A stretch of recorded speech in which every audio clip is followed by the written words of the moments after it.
Masalo Classe.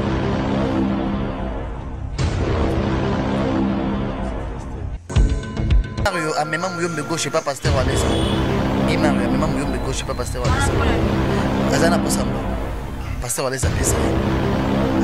Balobela ya monté. Bino pe boloba ya monté, yemo balobela ya monté. Mais comment na période ya mutu oyo amemaka yekuna. Le pasteur Walesa télévision lobby biso ba pasteur ya Congo photo na télévision to senga bandimi bolimbi si to tambola mabe. Osalaka kindumba yo moko. Otambola na bande.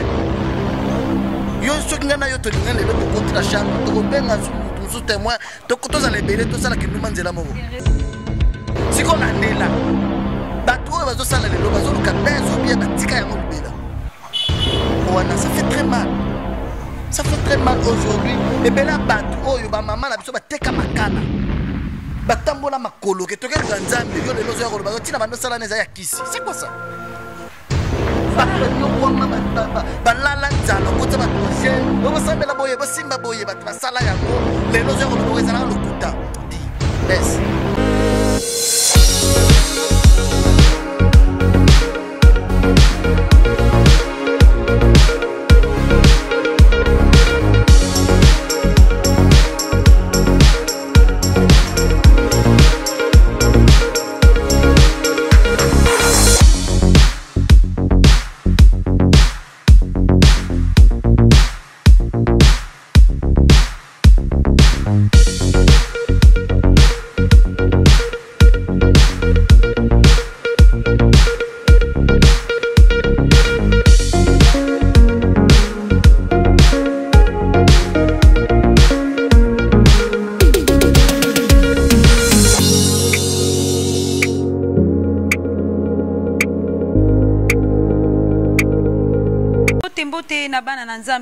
Partout dans le monde de Bolanda Kabiso, merci pour la confiance, fidélité.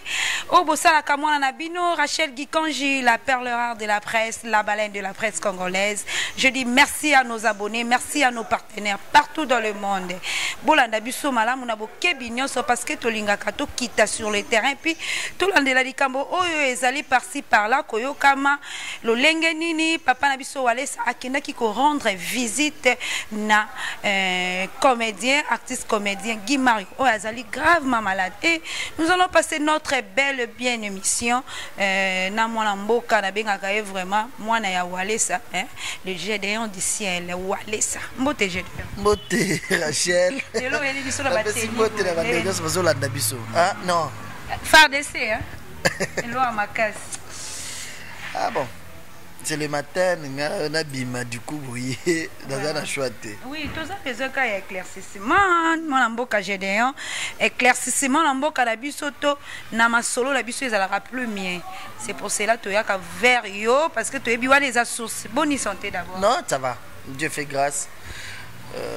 Malgré moi, ma lille, ma casse, Mikolo, ah oui, pas la biso, mais ça va. Dieu fait grâce. Et comment va papa Walesa? Il va bien. Il va très bien. Pas ah oui, il avait l'invitation il y a quelques jours passés déjà, presque un mois et demi, ouais. Il a une invitation dans Mbujimai et pas père spirituel naïe. Ah bon? Ouais, chaque fois, bah pasteur Ebele va bandiga boy, tout n'est père spirituel nous dans azanité. Ebele va la bon, bah prophète. Ebele va prophète. Ebele va bandara ministère va ngomoro. Va père spiritualité. Il était à Mbujimai sur l'invitation de son père spirituel. Vous avez qui n'est longo, hein? Ok. Vous avez fait un mois. Non, il y a 5 jours. Ah, c'était. Il connaît fort. Il était invité dans une grande convention. Mbujimai va nous élayer. Déjà l'aéroport plein à mort, bah journaliste plein. Sur le image de c'était à chaque époque nzamba tamulaka na mutu moko nzamba telemsaka mutu moko l'église ezebele ba pasala nzambe bazebele mais mutu nzamba pesa charge responsabilité yango bango ba journaliste ba utakti à part la ville Mbujimai ba journaliste ba utakti na ba village est-ce que tu ba image otala ba journaliste ba utakti na ba village na ba village bayaki ba kotala kaka kabundu Walesa oyo aye aza mosali ya nzambe amemi moto amemi arche de l'alliance moto atambola na kobanga nzambe nde moto aye soki alobi liloba makambo changer. C'est la première fois depuis que la ville de Mbujima existe qu'un pasteur prend l'avion accueilli côté ya mais ba journaliste ba ko ya maye net politicien. Je te dis, il y a des images, vous regardez. Plusieurs journalistes à l'aéroport. Pourquoi? La considération. Considération à Zanango. Bah, pasteur, chaque jour on a un avion. Moi, l'avion, c'est voyage. Chaque jour, bah, pasteur à ta mort à un avion. Alors qu'il y a des places qui sont inaperçues. Ça ne peut pas bien qui ne pas utiliser. Et comment ça? Vous savez qui publicité que le pasteur et l'évangéliste Kabundu allait c'était une convention où il y avait plusieurs orateurs. Même avion na pasteur allait sater. Moi je suis parti avec 2 orateurs. L'un venait de Londres, le pasteur Ndondo Wanzambi. Il venait de Londres, de Manchester plutôt. Abandon à Manchester. Mosous pasteur Lambert. Azala na Kinshasa, la sec a commis à Kinshasa. Tokene na bango même avion. Le jour où nous sommes partis, c'était parmi les orateurs. Wallace aussi était un orateur. Ce n'était pas une campagne où il y a noté. Ils allaient qui convention ba pasteur rebelle. Mais quand quitta qui dégâts. Gédéon Wallace, Gédéon du ciel, un communicateur précis. Il y a évangéliste Kabundu Alessa. Tous en a besoin d'éclaircissement, tous en a besoin vraiment, tous à moi. Hein, bah, le point sur les i, hein, que je peux appeler le point sur les i sur l'affaire, il y a Guy Mario. Toi qui occupe moi Mingi, papa Alessa, Guy Mario qui quand même, oh, un pasteur dans 4 églises à papa. Un pasteur qu'on a?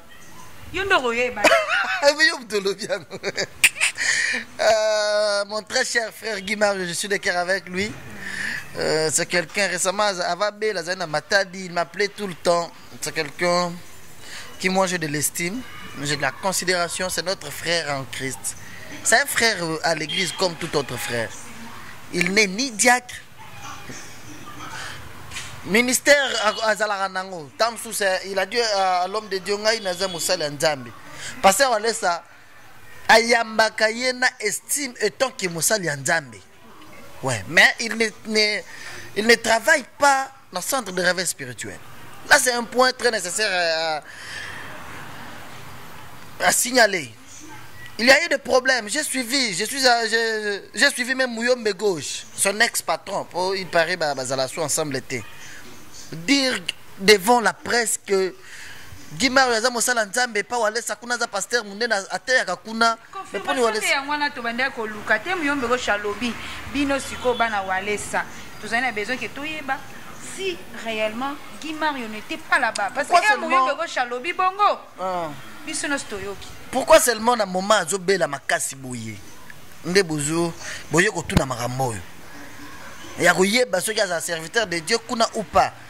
Depuis tout ce temps avant Bela ba culte na biso nyonso ekotaka na internet eza na YouTube ba culte nyonso culte ya date nini asalela liboso azoteya bon mutu nyonso esape ça ye micro te ouais les serviteurs de Dieu à l'église basala nzambe o bazala en église pour ba reconnaître les serviteurs de Dieu dans cette église là au exercer un ministère na yokuna il faut ezala ta place moko atana na réunion moko ba pesa yo que yo mutu ko diriger yango yo mutu okokamba batu oyo okoteya bango ata na réunion esalema nante mais pas nini bino bana wale saboyoka soki Guimard yo bien sûr n'est spirituel ya papa na biso wale sa bino bozo kango pas ndenge ni pourquoi on l'a cité que azala kité azala kunate Mouyombe quand même ayebi source pe ya Guimard yo oyo omoni nazolinga kozonga la makambo ebelete pourquoi pas parce que c'est pas important les Guimard là ce qui peut-être quand on va au théâtre nous allons côté côté Guimard a même Mouyombe Gauche pas pasteur Walesa Guimard a même Mouyombe Gauche pas pasteur Walesa azana posambo pasteur Walesa pesa il balobela yango te bino pe boloba yango te yemo balobela yango te mais comment na période ya mutu oyo amemaka yekuna le pasteur Walesa il a de l'estime envers le frère Guimard parce que tala lelo banga mutu to tala na télévision biso nyonso na internet comment est-ce que ba comédien bazo sala biso soni bazaba ndumba bazala raboye biso to za bongo te ça fait mal Par moment, moi j'ai des acteurs que j'aime beaucoup. Nalandaka pe bango, nalingaka bango. Ce que ceux qui ne sont pas bango na babilo mabe bongo ou bien na yo qui va toucher acteur na ngai et ça la mabe. Ce que Guy Mario azalaka na babilo ko wanate. Omoni. Wala ça pour moi na azala na mutu ndimi mutu na vanda pembeni na ye. C'est chose à mutu tambola bien. Guy Mario na babilo ka théâtre oyo. Moi c'est nani na théâtre. Bon na azala nité. So tel pena bien mona que c'est un papa qui craint Dieu. C'est pourquoi on laisse affoncer les portes. Papa on laisse affoncer la Guy Mario porte à lingaye na motema na ye. À mon aïe que c'est monsieur bien.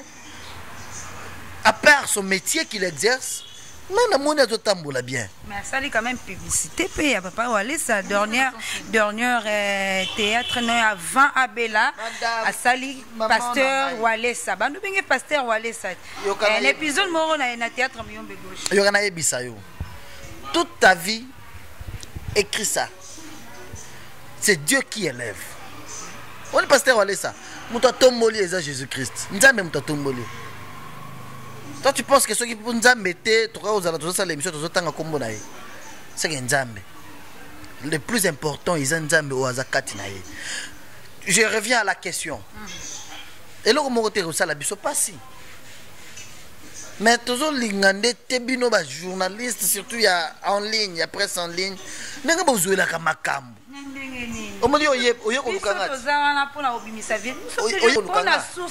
oui. Avant il y a koloba likambo. Ça l'investigation na yo. Ça l'investigation na yo avant ya koloba yango. Maintenant quand vous vous dites déjà aujourd'hui pasteur Olesa akabela batu bambongo, j'ai suivi des émissions comme ça. Mais oh pasteur ya église na ya tikié, ça akababa mbongo na la télévision bien nini. Ça fait mal. Est-ce que tout est na logique? Il était obligé seulement ya ko sepe ça mbongo. Non, moi je te dis non. Mais il était obligé. OK. L'église, c'est quoi la mission de l'église? C'est ça au Kabila Batumbongo. Qui est le pasteur à Kabila Batumbongo bino boyebi na Congo? Est-ce que papa Wale Satan wa Kabila Batumbongo? Yum totinda kaya Kabila Batumbongo. OK, son cœur. Motema na ye. C'est pourquoi je te dis, il n'était pas obligé à Kabila Guy Mario Mbongo, mais il était obligé à Samuel Laye. Chose qui a été faite. Guy Mario sa kufaït. Bino boyebi en temps. Quel hôpital place à Zalaki? Bah docteur pasteur Wale Sake moné hôpital. Tu l'élection na télévision? Betana ni solo le lengeni nelekaki ndengeni bandaki le commencement du problème to za la peine a besoin ya moi ba image on va illustrer. Ouais, ngai na kolinga nazo linga te. Bo za la du côté penchant mbongo. L'argent le pasteur Wale ça le fait aussi pas parce que lui il a beaucoup. Mais parce qu'il a un grand cœur. Excuse maman. Hein? Il le fait porter pour y azana mbongo ebele. Parce qu'il a un grand cœur. Azana Boulingo. Aïna, une église primitive. On prêchait la parole de Dieu. On aidait aussi les gens qui manquaient. Les gens qui souffraient. C'est son ministère, as évangéliste. Et bon, évangéliste, c'est un rôle. Gagner les âmes pour le Seigneur. Gagner les âmes, mais tu trouves un âme à Zobelo Sani. Tu vas lui aider. Il y a aussi qui et n'est pas pour Pierre, maman, Pierre et Jean, Bakutanina, boîtier de naissance, n'entrée à porte. Azo senga batumbongo. Pierre va yebisier. On n'a ni argent ni or, mais ce qu'on a, on te le donne au nom de Jésus-Christ. Lève-toi et marche. Le nom de Jésus-Christ, c'est un nom qui libère, qui guérit, qui bénit, un nom qui nous affranchit, le nom de Jésus-Christ. Le plus important, les âmes pour le Seigneur, point barre. Pas donner l'argent. Parce qu'on laisse ça parce qu'il a un grand cœur. Ayana évangile avec le pain. Il te prêche, il voit que vous avez un lipa. Ils ont raté. Voilà, il n'était pas obligé à payer Guy Mario Mbongo. Mais il était obligé à rendre visite à Samuel Laye. Et la première visite, il était dans une église et il était dans un hôpital. Il était déjà mourant. Soit allé même le jour, le pasteur allait aller le voir. Parce que jour où il y a des choses, au côté de la salle d'urgence, il y a si on a l'action, il y a une image. Toké Narane, Toto Zané Namboujima, Toké Talaser Moko, à Koufa qui déjà toqué un hôpital. Ngai moko na na filmé na téléphone na ngai na tali na bangi na okisher de pour na tiki c'est ça ba makambo sale mana bopito oyo ko raté au filmer ce que pasteur Wale Sakuta ki Guy Mario neta wana assemblé lié ba docteur 4 docteurs ya hôpital ba yebi Le même pasteur, il est déjà mourant. Non, je suis venu donner la vie. Moi, je suis venu donner la vie. Ce qui a sa kufa kinga nazana nzambe. Nzambe o nazana ina kosenga ya azongisi les vies. Nzambe azongisi les vies. Comment moi bien tianga bazonga ene na ndako. Et après bazongisi na ndako, mais atikaki ye. Atikaki ndenga. Abandonné ye. Non. Une fois kaka talaki ye na hôpital, pasteur Wale sa omona na lisute, abandonné ye. Et alors? C'est là vous comprenez mal. Guy Mario, d'abord, je t'ai dit, c'est un frère de l'église. Cette église-là, elle a combien d'états Guy Mario dans la minute? Oh, bazo la paix. Oh, bazo cas grave. Toujours le même pasteur, voilà ça. Cette église-là, elle a combien de cas difficiles dans la minute? Il a fait sa part à l'hôpital, à Monier, à Sambelelier, le reste, sa famille, ses amis, ses collègues pouvaient aussi continuer le chemin. Parce que plus grave, c'était le spirituel. Une personne qui était mourante déjà, on a prié à Zongi na Bomoui. Akufa ki basambeli à Zongi. Parce que moi, si na ya yebiango. Parce que Wale sa yebi si Guimard nanda. Alors, Akufa ki déjà. Mais basambeli à Zongi na Bomoui. Parce que Wale sa, après ça, $100. Oui, akende ko kabambongo kunate. Ozo kanga bien te. Parce que Wale sa na hôpital, akenda ka pa pese mbongo te. Etala ki ete. Akendaki a gezong c'est les vies. Nelo ko hebisa ba docteur. Ba docteur ba hebisa pasteur mutango azo kufa déjà le bité ngana yeko zong sa vie. A besoin c'est les vies. Asambele lié nzamba zong c'est na bomo yesili. Lokola azalaki déjà wana akabeli mama na moi si na $100. Pourtant so aider a kosoma milika mela ko sala logo. Ya kenda ko pese mbongo hôpital te. Akenda ko pese vie. Pasteur Walesa accueilli, l'évangéliste Walesa accueilli Yewana Guimard ya zongi pe ndaku na ye. Ça fait un temps tomoni kutu ba association mususupe qui n'a rendre Guimard yo visite et alors ndé mutema et salut sur que pasteur Walesa azonga lobby dans les émissions tomona qui visite le sous ya pasteur Walesa. Qu'est-ce qui a fait que pasteur Walesa azonga le sous ko visiter Guimard? Question pertinente. Pasteur Walesa a Canada hôpital comme je viens de le dire azong suivi. Mais après Mikolo, ça les qu'on suivi. Voyez, baboni mutongo oh azong c'est la vie. Bino bozana mutu azana nzambe bozo ndima te bozo douter des amis. Nous pasteur Walesa azana nzambe ya solo. Biso tozala assir. Et à la bouteille à la moi. Au moins ka so nzambe ye mo ka décider parce qu'il est souverain. Mais les mutu azana nzambe accueilli déjà akuti mutu ba docteur balobi il doit mourir dans quelques minutes.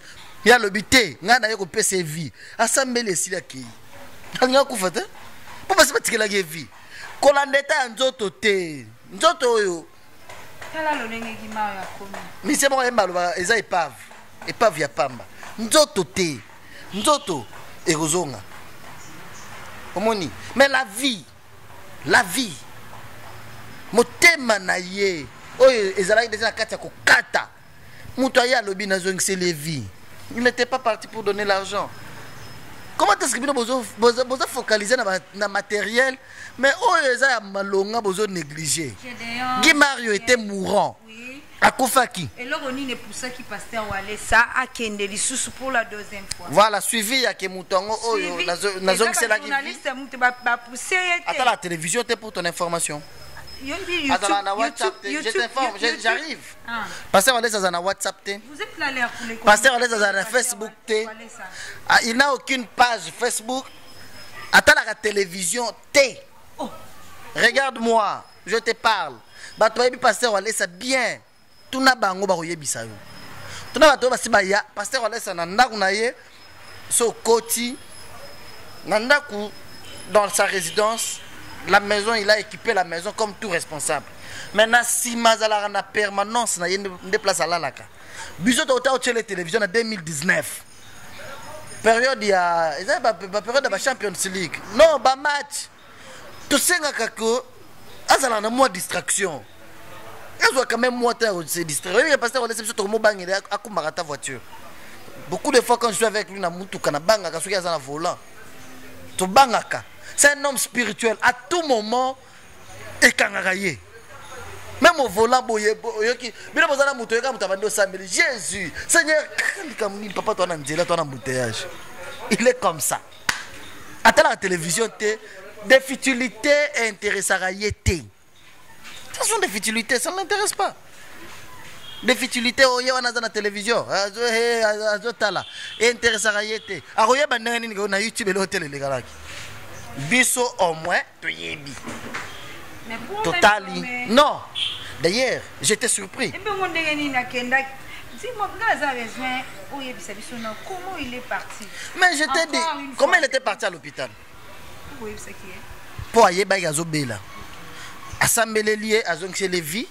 Après, le bil sous na keta la rasimto. Et pas na izala wapi. Tokei, toketa la yeto e bazanengani.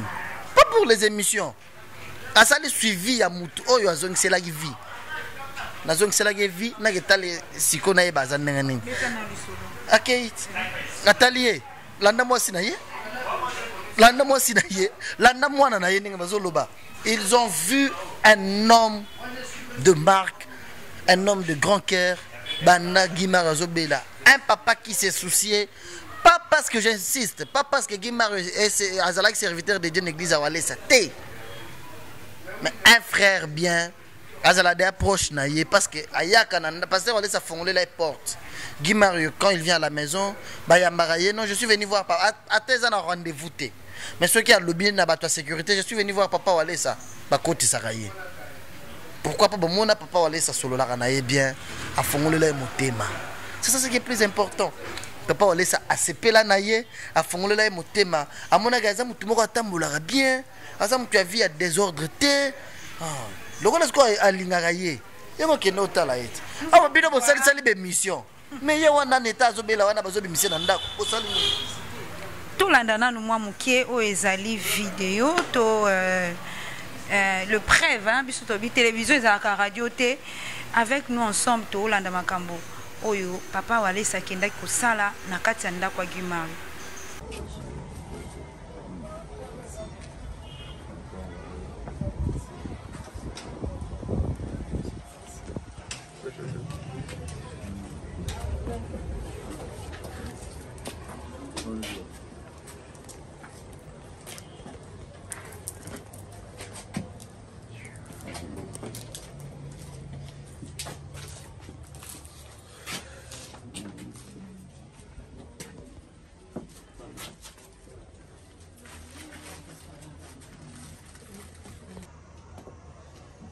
Dans le nom de Jésus-Christ, nous avons besoin de guérison, besoin de délivrance totale, nous avons satanique et disparaître.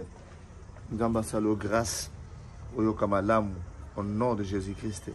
Donc, beaucoup nous avons besoin où le Saint-Esprit s'est manifesté. Nous avons déclaré guérison immédiate au nom de Jésus-Christ. Nous avons totalement délivré. Aux guérison, aux délivrance totale, au nom de Jésus-Christ. Amen. Amen. Amen. Amen. Très bien, très bien. Ça va. On a des obligés.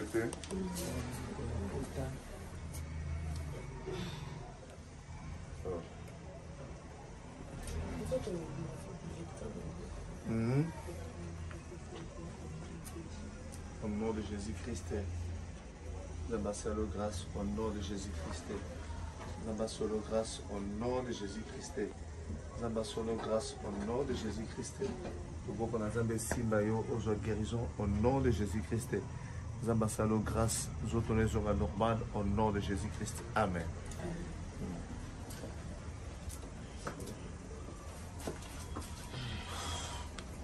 Nzamba peso ebele ya mikolo na se na moi yo oza mungwa oyo ye nzamba tinjo pona biso bambiso tokomaki deja kopola mungwa neloko epola epesaka ngo lisusu valeur meme na mbisi meme na nyama te se poli soki batiango kaka na mungwa nyama wana zwi valeur bateki ye mpe bato basombi nzamba peso ebele ya mikolo na se na moi nzambe azala nguba na yo esika nyonso ba oyo nyonso bazobima na musisa na yo na bakokololo bakobima Zamba banda kaka kozala na bango.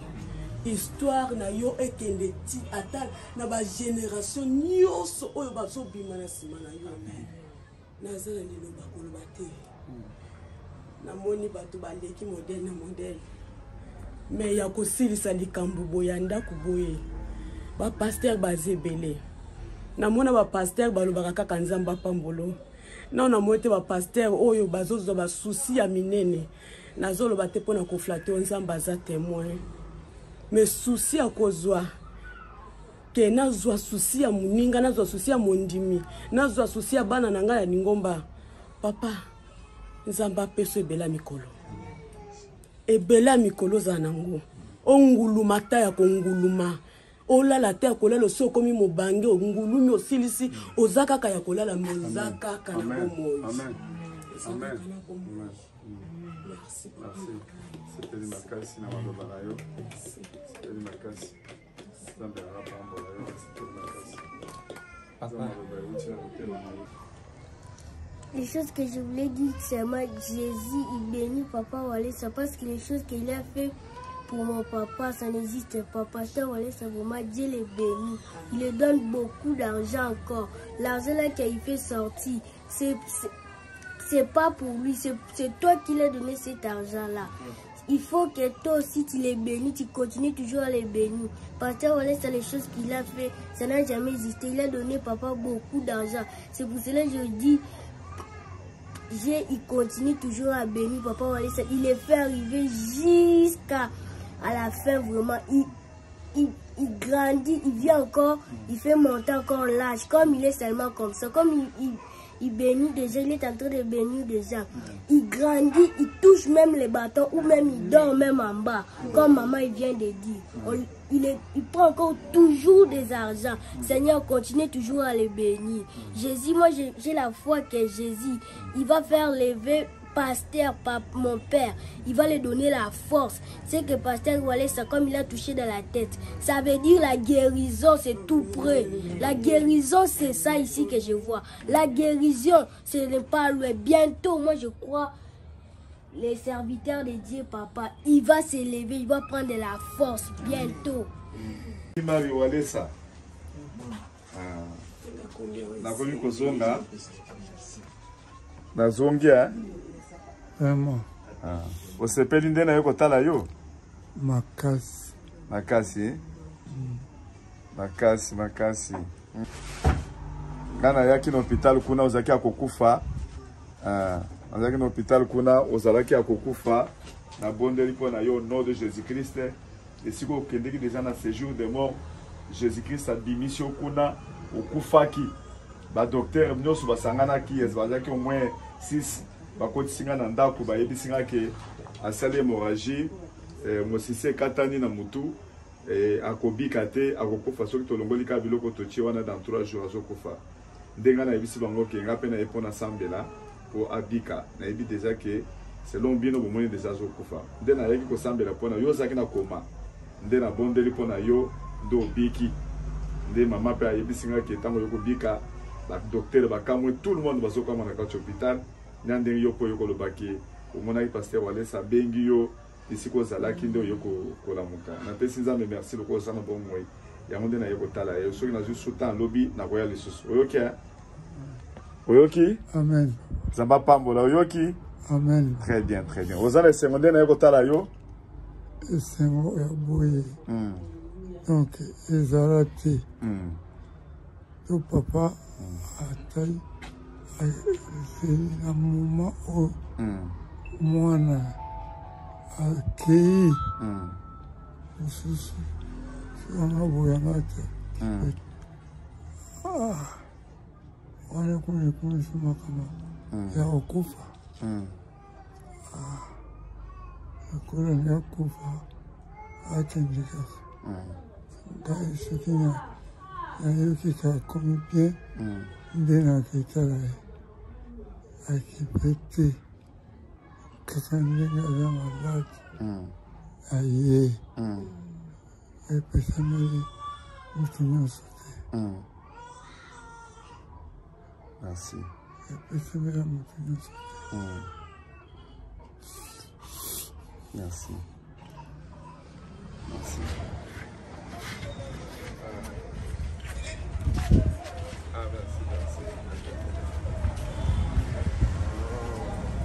Alors, on va se dire que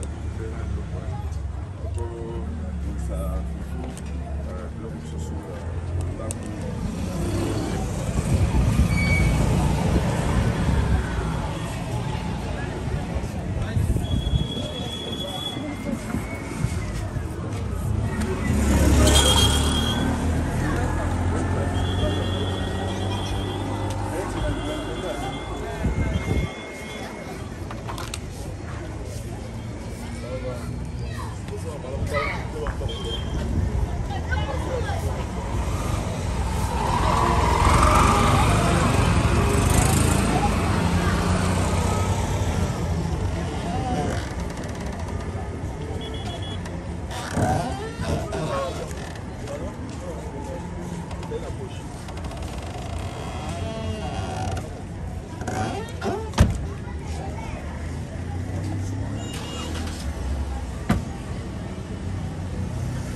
Kolanda tomoni quand même ndenge papa Walesa apesi mbongo comme si apesi bango garantie hein. Comment ils allaient papa Walesa apesi ba garantie mabe apesi ba fond mabe pourquoi tout ça?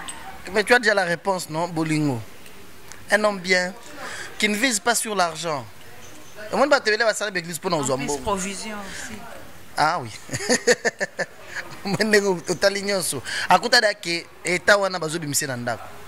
Ils avaient déjà consommé leur garantie locative, à renouveler garantie, à PCO et Zangaki, à sali provision, n'a pas bilamba ou lata. Bolingwanzam. Et ça ceux qui va comprendre la mission principale, il y a que l'église, tu as l'église est belle. Et pourquoi tu as l'église est belle? Pour battre, tu as mbongo, tu as belle, moi si à Guima ou Simbi. Ba pasteur, tu as mbongo, tu as bango. Ne voir un pasteur, pour Pessaï. Voilà. On continue avec notre émission. Tokoba, Tosfandaka, on a été parce que pasteur Walesa Azam Tumoko Boye, comédien, musicien. Banviaka e mingi na monaki vidéo moko na monaki na église émission kakole ba musicien ya wenge musique à maison mère kakole lelo azui moi si na Linda aboti moi mobile tout ce temps là Linda bande obotaka moi c'était ezaki vraiment témoignage et impressionnant par rapport na likambo ngo wana ya kakole aboti Linda aboti moi mobile na kati ya église à pasteur. Non mais tu sais Dieu est la solution à nos problèmes. Et lui, il cherchait un enfant mal. Dieu est la solution à nos problèmes. Quand tu as besoin d'un garçon,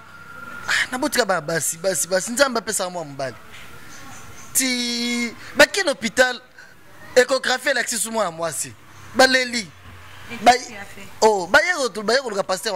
C'est Linda qui a mené Kakol à l'église. Moi, si je suis mais pasteur, on est à la télévision. Comment je suis 50 ans, mais moi, Moubali. Nous avons passé sur ce mais nous avons fait moi aussi. Baye pas mal pasteur on laisse le binazo changer sexe à moi na. Azo changer azo comme mobile. Dieu est la solution à nos problèmes. Il suffit seulement ya kozala na kondima makasi pa nzambe. Quand tu as la foi en Dieu et loko moko te ko kozala makasi liboso na yo. Est-ce que na mboka na biso pasteur azaka moko Walesa? To ba musicien, ba comédien, ba landaka ka. Ba wana balandaka yete. Balandaka nzambe na ye. Parce qu'apesa Kakol pour ton information, j'avais même balancé ça hier à la télévision. Par contre, bango ba yakana bambongo pesa pasteur Walesa. Pasteur Walesa ba aux États-Unis. Ba aux États-Unis. Où est sommet le pasteur Walesa bilamba aux États-Unis. C'est tie mo kazana ba boutique azo somba na somi ba servante, somba lobby, oyo na sommet le pasteur Walesa. Mosala nzambe malamu tozane na mboka na biso. Oh ça c'est un point très important. Ouera, à son bel pasteur Walesa bilamba aux États-Unis, aïe nango à lobby pasteur Walesa. Nous avons des images. Au moment où on regarde la télévision, il y a des choses qui se font. Il faut na la télévision. Pasteur Walesa, ouera, aïe na bilamba lobby pasteur Zoua. motala te rio pasteur azoteya rio azolela longoli montre na ye. Le jour où je l'ai reçu, il m'a dit Gédéon, papa azoteya, je me suis dit na pese loko na ngai ya valeur et pas nzambe. Sur place, ceux qui n'ont mbongo, ceux qui n'ont $100, ils n'ont rien. Et là, on a une valeur, ils montrent qu'ils ont un mbongo belé. Na longoli na kiko pesa. Na yoki posa ya nzambe, bolingo nzambe. C'est-à-dire quelqu'un qui trouve normal la musique comme métier. Avec ça, bango musique te. Nzambe soki ye moko lingi a changer bango ba ndoye mbelaye, wa ezo dépendre na nzambe. Atiki bango ba musicien, ba yemba musique, mais basala kindumba te, basala na escroquerie te, basala na vie à désordre te, ba comme ça ngo métier, ba comme ça le rôle joueur. OK, beta balle, après balle tu as une vie. C'est ça. Ba yaka ba pesa ba mbongo na bango, ba pesa ba dim. Ndeko zo na bango wana. Ba pesa ba dim, ba pesa ba action de grâce, ba kota ba jeune. Comment na mutu na mboka na biso kozwa batu oyo bazalaka na misala oyo satana zo sepela nango. Kobongo la bango, kotika bango kolonga na misala ya satana. Kobanda kusambela nzambe kopesa motema na Jésus-Christ. Gédéon, nous tendons vers la fin de notre émission. Gédéon, du ciel, Walesa, Tovandi mingi mingi na makamagi Mario, mais Yasuka, est-ce que Okoko yebisa message vraiment, ou ezali message clé pour ne pas batouba, bazala na ba idée à ma bête, parce que ah ils ont des sources, donc sources c'est les quel est le message clé? Pasteur Walesa Koko yebisa biso, parce que si tu es la bouche autorisée, il y a évangéliste Kabundu Alessa. Sur quel sujet? C'est ce qui est plus important. Il avait déjà baptisé cette année, année de paix et de nouveau départ. Comment est-ce que vous comptez un nouveau départ sur la vie à péché? Est-ce que tu sais quand je te parle, passer à Alessa Zawapi? Ah, tu sais, Zamba, Azana Ngomba. Ça fait déjà une semaine. Il tend vers la deuxième semaine. Talasko mutu azada beni bongo azana mbongo. En matière ya mbongo nzamba pambola déjà. Azana mbongo. Azana célébrité. Aza pasteur Walesa. Atongeli nzambe temple munene boyi. Na atiki yango. Agelala na mabanga azana zamba. Pasteur Walesa ne bandeli awa troisième vague. Il y a Covid. Alobi na batu oyo nanu ya rubaluka na mabele na ba poto toleki vague esilité zongi ya troisième fois bovanda jeûne pendant 3 jours mais to komona ngo non mais malade des akaka je ne te comprends pas. Mais pourquoi j'ai de oh yes malade des akaka est-ce que y a ça ba professeur non yango na landa ki pe comédien na lité akanda na lingake makasi mais bon na seka kikaka alite akanda onyo solo baki na seka kikaka alobi pasteur Walesa koti la poto ti abimi alobi corona esilité. Est-ce qu'il avait dit ça? Posez un problème mboko ezamboka ba beze. Il n'avait pas dit ça. D'abord premièrement les soucis ya komona mosali nzambe na moment difficile wana komi pesa ata omoni corona etikali libela omoni corona. Pasteur Walesa l'avait déjà dit, tu vas vivre dans le rôle la typhoïde, la malaria. Mais seulement le diable a dépouillé. Tel que le diable avait prévu, le premier jour où le pasteur Walesa a l'attaque Nanzoto, a sambe la rapport à tout Nanzambe, Corona et Zanine, ou Tuapi. Et là, on est en Chine, tout le monde est en Afrique. Ba confiné biso ndamba télévision arc-en-ciel ba toza kota ba bitabenyo so ba yebi arc-en-ciel munene pasteur Walesa na télévision lati basaka ndamba yebisa ye corona eza dépouillé mama tala na mboka oyo Congo par rapport à maram corona et sala na poto ndenge boma bato soki kotaka na mboka oyo tolinga tozala wapi yo ya na émission na yo awa elinga e ravager biso et sala lavage elinga e boma na des tala tolonga na changwa na otoza la côté ya Ngaliema ya Mbinza. J'étais là le samedi côté DGC na kangami na embouteillage moko pendant 1h45 minutes mais degré na moni population ezotambola na bien. C'est important tous allons aller ça na mboka oyo. Mais les seuls pasteurs tu sais non Rachel, lorsque l'histoire de Corona et Bandaka, pasteur on laisse à Latabasak à Samelarati, il y a eu des pasteurs dans ces pays. Dans cette ville de Kinshasa, il y a la télévision. C'est pour prier pour quelque chose, pour être bon de la peau dans il faut le faire publicité. Ah, ça la publicité? Mais bon, film qui est quand même, tout le monde savait que pasteur Walesa, le gens, Bamona, qui est bon de la peau dans Corona, dans Katamboka. Non, n'est pas place pour comprendre ma bé. D'abord, Kosa Melo, pasteur Walesa Samelaki. Azalaki un message, il fallait qu'il circule dans le monde mobimba. On Nzamba pesa que Dieu réclame nos genoux. Biso nyos tozonga na mabolongo, tozonga sa vie à prière na ndako na biso. Elinga comme la batu ya poto ndenga nini. Elinga comme la batu ya Lubumbashi, batu ya Kisangani, batu ya Bunya ya Butembo ndenga nini. Mais ce qui deni là c'est bando bonde la pona corona yo nga oyo. To Moïse mbi. Mutuna mutaza ndenga Nzamba sola na yete. Pasteur Walesa Nzamba pesa que message universel. Preuve en est que l'air abimi à Latiba Sak. Alobi Nzamba yebi ngai biso nyonso tozongela mabolongo tala na mboko ba PD.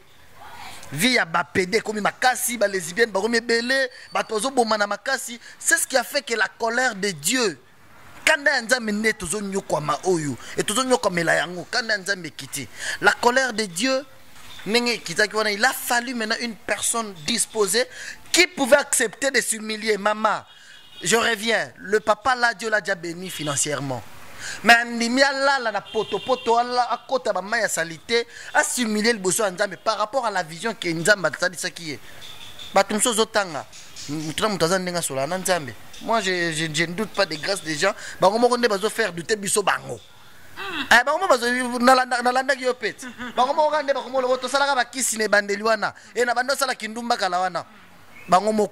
C'est que bazo musala Nzambe oyo pona kozwela ngombongo pona koyebana mais za batu mususu akoma pasteur Nzamba pamolaka na mbongo pasteur Walesa abandonne ministère na ba parcelle na ye abandonne église il avait déjà l'argent Dieu l'avait déjà béni financièrement au monde na ye na résidence na ye pour atobi makuna na bon marché na limité il peut les analyser atobi ma au monde na abandonne église ça tonga ndako étage wana Atonga un pasteur.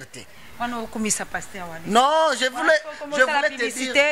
voulais te dire quoi. Et ça na tout à l'heure la tokena na mbujima une invitation à père spirituel. Et ça na batu ba salle d'église.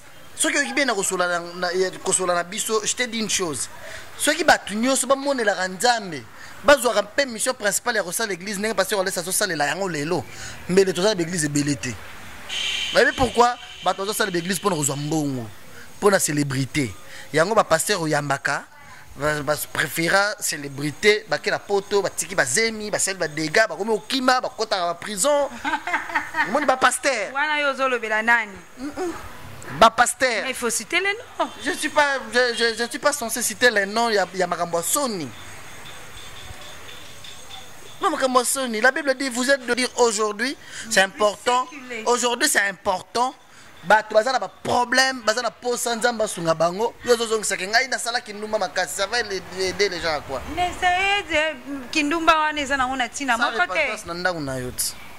Ça la repentance dans le bousson na yonanzambe. Toko kawana te je donne Alexa du ciel. Nous sommes arrivés à la fin de notre émission. Exactement. On y to glisser. Terrazo manga. To glisser. Nega na landa ba pasteur azola na télévision lobi biso ba pasteur à Congo il faut toleka na télévision to senga bandimi bolimbisi to tambola ka mabe. Osalaka kindumba yo moko. Otambola na banani. Yo sokinga na yo tolinga lelo to koti na chambre to ko benga su mutu musu témoin to ko to za lebele to sala kinuma nzela moko. Merci. Ceux qui pasteur alingani na mwasi ba continuer na chambre. Il faut benga pasteur ala matete oza wapi ya ka toza déjà na mwasi ngao. Pasteur ambinza ya ka to kutana. Vraiment mes chers amis Nasilisa. Pasteur azoleka na télévision lobao to senga bolimbisi to tambola mabeto sala kinumba te.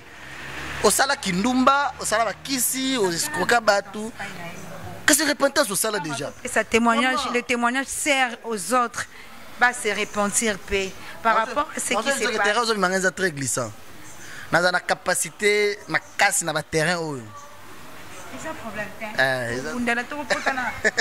Très, très glissant. Et le voilà. vrai pardon, Voilà. la repentance, et la motema ya mutu na nzambe. Quand tu te réponds devant Dieu, tu es sincère. La repentance na yo. Et si li, ce qui nzamba limbisio, et si li o continuer, nzambe yemo to yebisa mwasi ya ndumba, oyo ba memelaka ye Jésus azokoma se. Na lobi oya sali, oya yebi likambo mwasi asali te, a même aza mutali boso bambe mabanga. Bato nyonso bakenda après Jésus atuni mwasi. Femme, où sont ceux qui te condamnés? Moi ça baluki watali mutu azate. Jésus a yebisa nini? Va et ne pêche plus. C'est-à-dire quoi? Quand Dieu te pardonne, il t'interdit cette vie-là. C'est tout. Ok, va.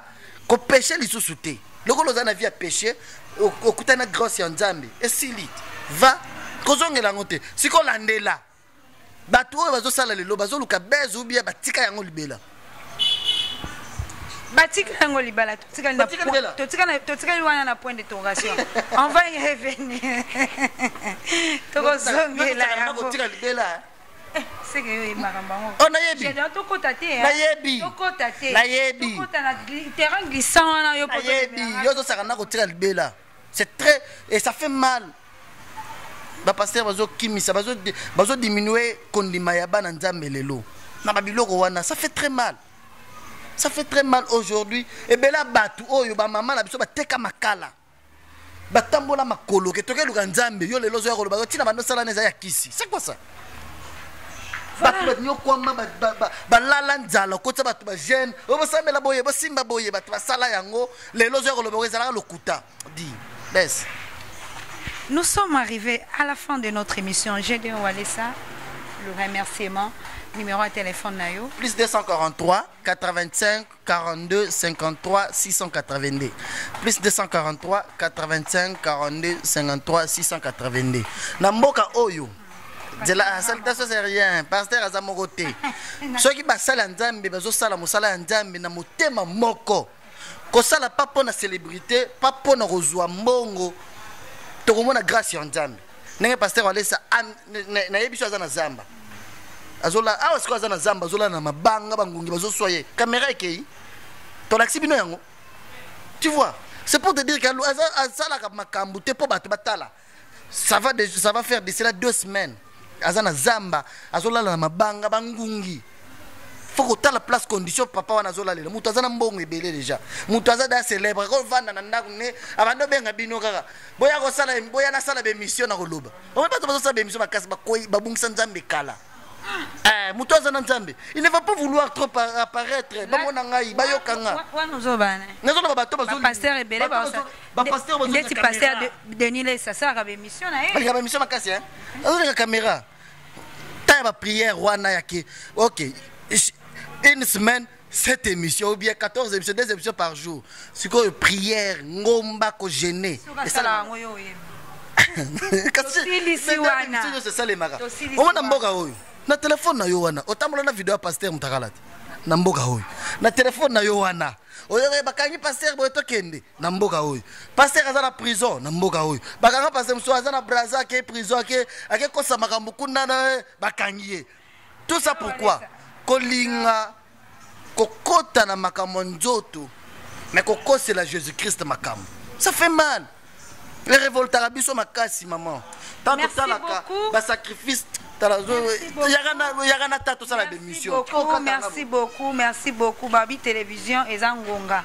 Je dois laisser na ebadi olobada mingi. Tena lo mingi te na linga nete côté oyo na mona mutu moko zo se sacrifier. A kota ba azoka ba pota kota ba mai wana salité pona ozwa mbongo. Pourquoi? Parce qu'il est le seul pasteur na mboka oyo. Akaba da plus de 60 voitures. Kokaba. Akabeli yo atala za makolozwa.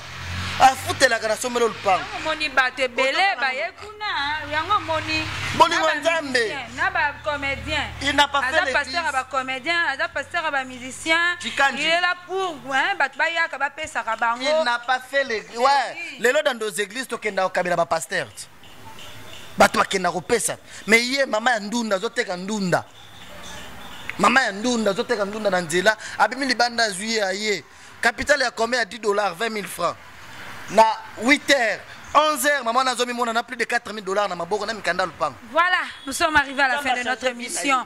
Merci beaucoup, Balandinho,